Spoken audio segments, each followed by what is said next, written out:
Hey, what's up, guys? Welcome to the Being Beautifully Honest podcast and channel, and whatever platform you are listening to this on. I just want to say thank you so much. I really do appreciate it. Thank you for those of you who are subscribed, and if you are not subscribed yet, please do go ahead and subscribe. And if you're listening to this on YouTube while you're at it, go ahead and hit that like button. It's like walking into the room and hitting that light switch. We just want to go ahead and brighten up the place, and let's get into this podversation. It's been a few minutes now since I've spoken about Meghan Markle, and to be honest with you, the stuff that's been coming out has been more of the same when it comes to Prince Harry and Meghan, and are they going to attend the coronation, King Charles's coronation in May? Are they not going to attend? Demands were being made about, well, if they do attend, this is what they expect to happen, and all of these different things like that. I pretty much assumed that Harry was going to go and Meghan wasn't going to go. I had already assumed that. No psychic there. But the reason I assumed that she was going to stay behind and he was going to go is because, one, even though he's pretty much slammed his family for cash because they need it, ultimately, that's the family that he has known all of these years. And even though he has taken on this wife and they have children now and they do have their own life together now, as they should. Look, he's not a little kid, but he only has one living parent, and that's now King Charles, who was Prince Charles. So I know he misses his mom. I know his mom, Princess Diana, died in a very tragic way. And he could never, ever replace her. He could never experience life with her as he did before he lost her when he was a kid. So even though he's got this tension with his dad, this is one of, I would say, the final things in his father's life that is major, that he is alive to still be able to experience. So I really had huge doubts that he would not go. But when it came to Meghan, I didn't see her going because, listen, even though we know Harry has trashed his family, it's his family to trash. So it may not look good to a lot of people, and, you know, a lot of people may cringe at it, and some people were here for it and really wanted to listen to the dirt that was being dished, if you call it dirt, because even though I have not read the book and I have not watched the Netflix docuseries, just the things that I've read and heard, to me, it just sounds like a lot of petty bullcrap.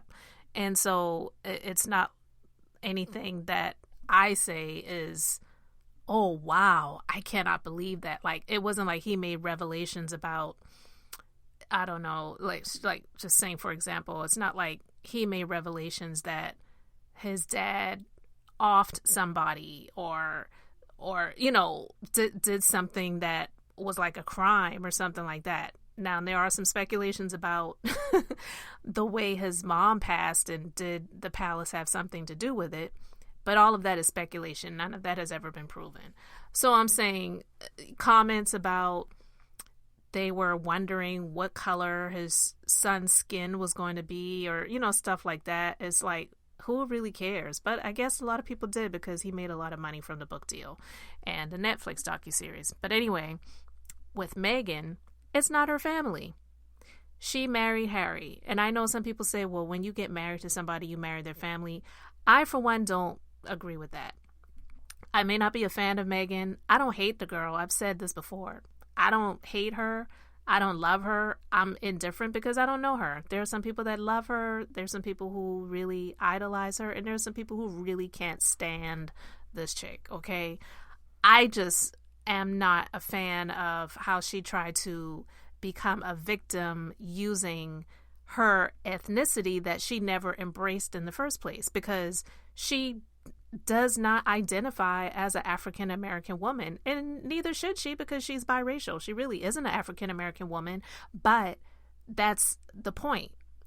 She never identified as an African American woman, one, and two, never wanted to. She never even wanted to be seen in that light. And the only one that we know of that she has in her life as a family member that is African American is her mom. Like, where are the other family members? Where are the other relatives that are African American? People wonder. I know I do.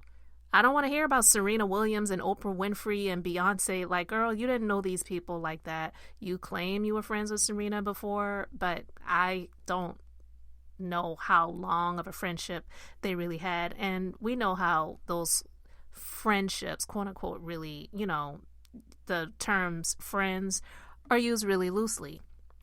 So I'm saying that to say, even though I may not be a fan of how she tried to weaponize her ethnicity for the sake of $1 and tried to make herself out to be a victim as to why she wanted to get out of there, I don't believe she had intentions on staying in the first place. I believe that, you know, listen, arranged marriages happen all the time. My personal opinion is that this was something that was fixed and arranged. It worked out for her. It was a huge come up. God bless her. Okay. She got the come up. She capitalized off of it. She knew she really had no intentions of staying in that space of being a working, quote unquote, working royal. If she were to stay in that, it would be in a sense of her being a person being served versus being a servant. And that's what a working royal is. And they don't have a lot of the freedoms that I believe she feels that she deserved or missed. And I get it. You are used to living a certain type of lifestyle and now you don't have that anymore. Well, you sacrificed a lot of those things. You sacrificed a lot of the freedoms that you had before for the sake of $1. So that's why I don't believe she's a victim. But when it comes to that family dynamic of being the in-laws and you being, you know, someone that's being brought into that, listen, I get it. I've been married for a very long time, and I've never been one of those people that subscribed to that thought of, well, now that I'm married to this person, I have to gel with his family too. I am who I am, and if people don't like me, that's just what it is. But I'm not going to try to make people like me, and I'm not going to spend my time around these people that don't like me, and I'm not going to sacrifice my peace and sanity for the sake of being around somebody for the holidays. So I didn't do it. I'm not saying I never attempted in the very beginning, because you try. So just like she did, I tried.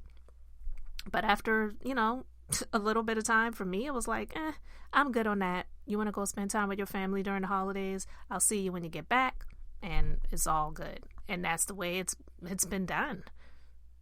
So I get where she's coming from when it comes to the coronation and not going there, because also I believe she's burned that bridge as well. It's not even just so much that they don't like her.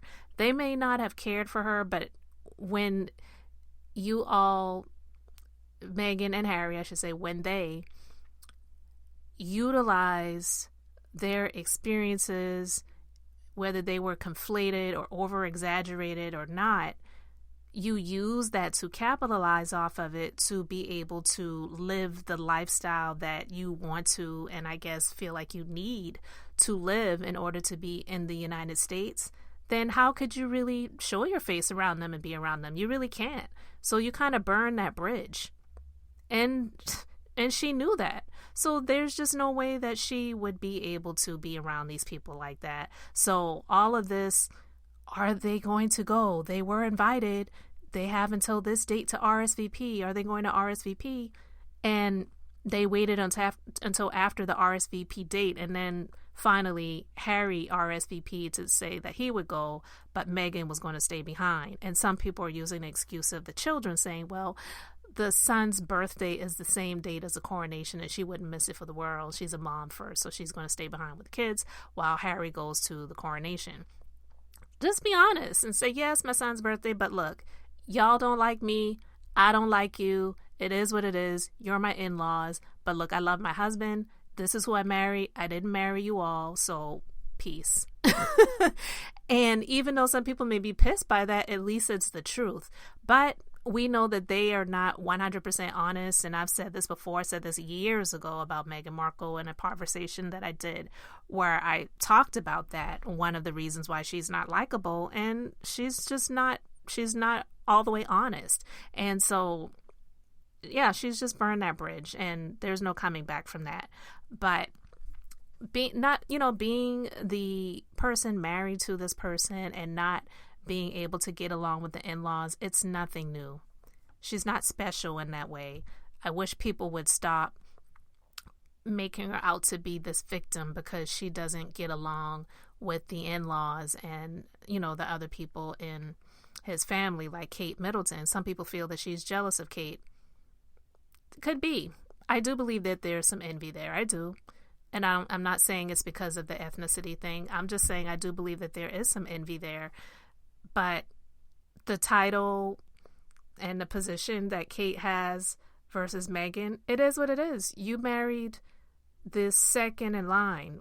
William is the first in line after their dad. So she just was not going to be Kate. Be happy being who you are. And she's probably happy where she is now, and it's fine. But the tour of being a victim, I think people are just really over that.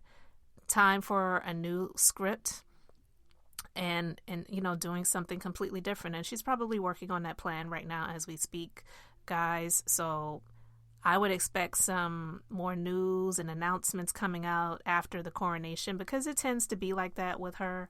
When it comes to things that are going on with the royal family, then not long after that, an announcement is made about something that she or Harry or both of them have going on. So I'm quite sure they already have something in the works. They knew the coronation was coming up, and so I would expect something to happen not long after the coronation happens. So she's probably just also trying to lay low, let the coronation happen, let it go by, and King Charles is crowned, and then that's set in stone, and then she can move forward doing the other things that she already has in the works and has planned. So yeah, Meghan, her not wanting to be a part of the coronation, I'm not surprised by it, but also the demands that were being made prior to them making it known whether they were going to attend or not was just really ridiculous, because there was no way that the demands that they were wanting were going to be met, because it just screamed of the entitlement, and they already made huge waves and huge dollars off of bashing and trashing his family, him included. I mean, he did it too. She didn't just do it. He did it as well. So there's no way that they were going to get what they wanted if they both were going to attend. So I just really felt like that was a waste of time, and it was all for show, just to make it seem as if there was a possibility that both of them were going to show up. I don't believe that she ever had any intentions on going, and that's fine. I really don't care. I don't think a lot of people would care, but it's just the contemplation and the just, is she going to go? Is she not going to go? I didn't believe that she was going to go, but the anticipation of trying to figure out if she was going to go, because they were requesting certain demands be met. Like Meghan was demanding that she have a meeting with King Charles. Like, are you kidding me? That was never going to happen. They were demanding that they be able to be on the balcony with the other members that were going to be on the balcony, and they already said that that wasn't going to happen. I don't know what the big deal about all of that is, but of course I'm not in royal life, so I don't understand a whole lot of it, but apparently it must be something that's important to them, and they were not going to get it. So there were demands that were being put out there, and requests and demands, and pretty much those things were getting shot down. So Harry's just going to save face because it's his dad. It's one of the final acts of his father's lifetime that he'll get to experience, because who knows how much longer his dad has here on this earth. I mean, I know his grandmother lived to be 90-something years old, but that doesn't mean that his dad is going to live that long.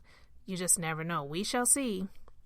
And he's just going to save face. But Meghan was never going to go. She never had any intentions on going. I, for one, didn't have a problem with it. I just feel that she should have just made it known from the jump that she really didn't have any intention on going, and King Charles saying that he was disappointed to learn that she wasn't coming. It's like, yeah, right. We know that you really didn't want to see her, and it's fine, but stop with the fake crap, because we know that you'd rather just have your son there and leave Meghan back in the States. It's all good. That fake stuff when it comes to these in-laws, oh my gosh. I don't care if it's the royal family or the hillbilly family. It's the issues with in-laws, it goes so far back, and it will continue until the end of time. So when it comes to Meghan not wanting to be around the in-laws and being around his side of the family, I get it. Been there, done that, got the t-shirt, moved on, still with my husband. We're not going to, allow issues with in-laws or his side of the family or my side of the family to break us apart. You have to be strong in that way in your relationship, but you shouldn't have to forsake your own peace and sanity to be around people that really don't like you in the first place. It's like, who says? So I don't have a problem with it. My issue with her is that after everything that she said and done and profited off of and catapulted herself to the place that she never would have been in had she not gotten with Harry, to make demands of, well, if I come, this is what we expect to happen. It's like, girl, that never was going to happen. So save it. So anyway, guys, I just wanted to talk about that. Just thought it was really funny that they finally revealed that he was going to go and she was going to stay behind. I was like, yeah, I'm really not surprised. I kind of figured that was what was going to happen. So you can let me know your thoughts in the comments section. Thank you so much for liking this video and subscribing to the platforms. This is Beth, and I'm just being beautifully honest. So until the next time, I just wanted to keep it brief, beautiful, and now I'm going to say bye.